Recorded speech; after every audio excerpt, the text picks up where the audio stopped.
வணக்கம் தோழர்களே. இந்த வீடியோ பதிவுல நம்ம என்ன பார்க்க போறோம் அப்படின்னு பாத்தீங்கன்னா, வாழையில அடுத்த நெடி விடுறது எப்படின்னு சொல்லிட்டு நிறைய நண்பர்கள் கேட்டிருந்தாங்க.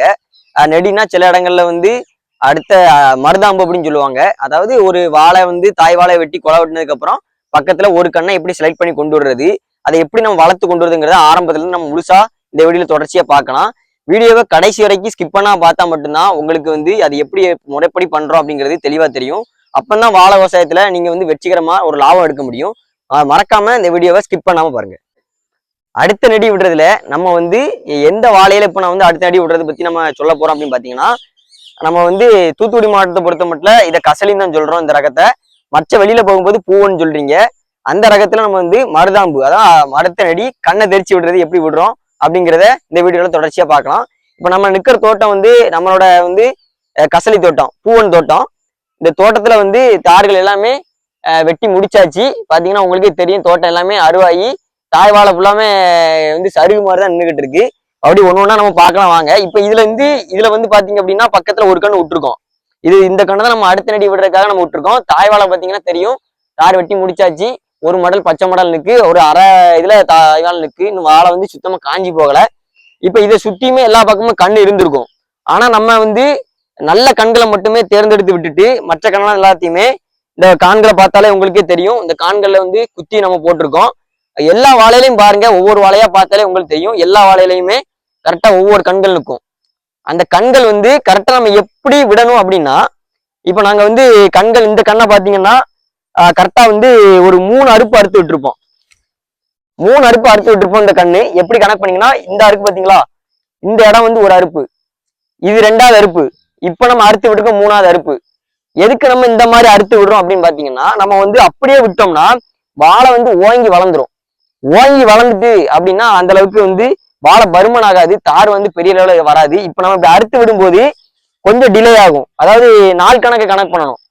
இப்ப பாத்தீங்க அப்படின்னா மாசி மாசம் இருக்கு. மாசி, பங்குனி, சித்திரை, வைகாசி, ஆனி, ஆடி, 6வது மாசத்துல குலைக்கிற பருவம் வந்துச்சு அப்படின்னா ஆடி மாசம் காத்து இருக்கும்.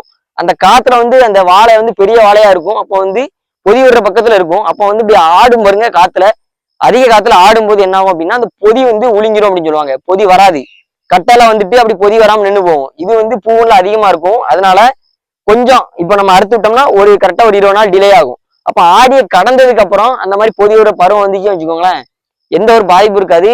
முன்னக்கூட்டியே தார் தை மாசத்துக்கு முன்னூட்டியே வெட்டுக்கு வந்துடும். அப்போ ஒரு நல்ல விலை கிடைக்கும். அதனால அதுக்கேற்ற மாதிரி பருவநிலையை நம்ம கணக்கு பண்ணிக்கணும். எங்க ஏரியாவில தான் கணக்கு, உங்க பகுதிகளில் அது எந்த கணக்குல இருக்குங்கிறத நீங்க கணக்கு பண்ணிக்கிட்டீங்க அப்படின்னா நல்ல மகசூல் தரும். இப்ப நம்ம அதே மாதிரி வாழை தாவாழை இருக்குன்னா அது பக்கத்திலேயே ஒட்டுனாப்ப இருக்கிற பெரிய கண்களை மட்டும் நம்ம அடுத்த நடிக்க விடணும். கொஞ்சம் இதை விட்டு இவ்வளவு டிஸ்டன்ஸ்ல, இந்த டிஸ்டன்ஸ்ல கண்கள் நிற்க கூடாது.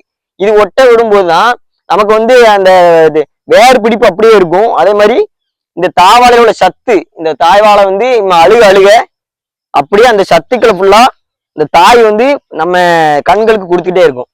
நீங்க சொல்லலாம், இந்த பழைய கண்கள் எல்லாத்தையுமே ஏன் இப்படி குத்தி போட்டிருக்கீங்க அப்படின்னு சொல்லிட்டு நீங்க கேட்கலாம். வேற யாருக்கா கேட்டா கொடுத்துருக்கலாமே, கண்ணை பிடுங்கி கொடுத்துருக்கலாம், நீங்க வேற தோட்டங்களுக்கு பிடுங்கி போட்டுருக்கலாம் அப்படின்னு நீங்க கேட்கலாம். அது உண்மைதான். ஆனா நம்மளுக்கு தேவைப்பட்டா நம்ம பிடுங்கி விடுவோம். அப்படி இல்லை அப்படின்னா பக்கத்துல யாராவது கேட்டாலும் பிடுங்கி கொடுப்போம். ஆனா இப்ப ஏன் அப்படி குத்தி போட்டிருக்கோம் அப்படின்னா, கண்ணை நம்ம பிடுங்கிட்டோம் அப்படின்னா தாய்வாழை என்ன ஆகும்னா சீக்கிரமாவே இந்த தாய்வாழை அழுகிரும். இப்போ இந்த வாழைலாம் தார் வெட்டி எப்படியும் ஒரு 1.5 மாசத்துக்கு மேல இருக்கும். ஆனா பாருங்க, உடம்பு நல்லா உறுதியா இருக்கு. இது நம்ம இப்ப கண்ணை வேற இடத்துக்கு போடுறதுக்கு பிடுங்கணும் அப்படின்னா அந்த வாழையில அடிப்பகுதியில நம்ம அந்த பிக்காசை வச்சோ கொடப்பாறை வச்சோ தோண்டும் போது இந்த தாவாழையோட வேர்கள் வெட்டுப்படும். அப்ப வெட்டுப்படும் போது என்ன ஆகும் அப்படின்னா அந்த வாழை அந்த உயிர் சீக்கிரமா போயிடும். அதாவது சீக்கிரமா காஞ்சி போயிடும். இதே நம்ம குத்தி போடும்போது அந்த கண்கள் பாத்தீங்கன்னா மேலோட்டமா வச்சு குத்திருப்போம். இப்ப இந்த பக்கம் பாத்தீங்கன்னா தெரியும், இதுல பாத்தீங்கன்னா கண்ணு மேலோட்டமா வச்சுதான் குத்திருப்போம். மேலோட்டமா வச்சுதான் குத்திருக்கோம். வேறு பகுதி நம்ம எதுவுமே கிண்டல, மேலோட்டமா வச்சு அப்படியே கடப்பாறை வச்சு குத்தி அப்படியே கவுத்திருப்போம். அப்ப வேறு டேமேஜ் ஆகாது. அந்த டேமேஜ் ஆகிற பட்சத்துல இது தாய்வாழை கூட கொஞ்ச நாள் நிற்கும். நம்ம எல்லாம் எப்படி சின்ன பிள்ளைல நம்ம தாய் வளர்த்து கொண்டாடுறாங்களோ, ஒவ்வொரு விஷயத்தையும் பார்த்து பார்த்து செஞ்சு அவங்க சாப்பிடாங்களோ சாப்பிடலையோ, ஆனா நம்ம பிள்ளைகள் சாப்பிடணும்னு சொல்லிட்டு சின்ன வயசுல எவ்வளவு பார்த்து பார்த்து வளர்த்து கொண்டாடுறாங்களோ, அதே மாதிரி இந்த தாவாழை அது உடம்புல இருக்க எல்லா சத்தையும் இது காஞ்சி மண்ணோட மண்ணா போற வரைக்கும் இந்த கண்ணுக்கு கொடுத்து வளர்த்து வரும். அதுக்காக தான் நம்ம மருதாம்பு போடுவோம். அப்படி விடும்போது வாழை நல்ல ஒரு வளர்ச்சி இருக்கும். அதை அடுத்தடுத்த வீடியோ நம்ம தொடர்ச்சியா பார்க்கலாம்.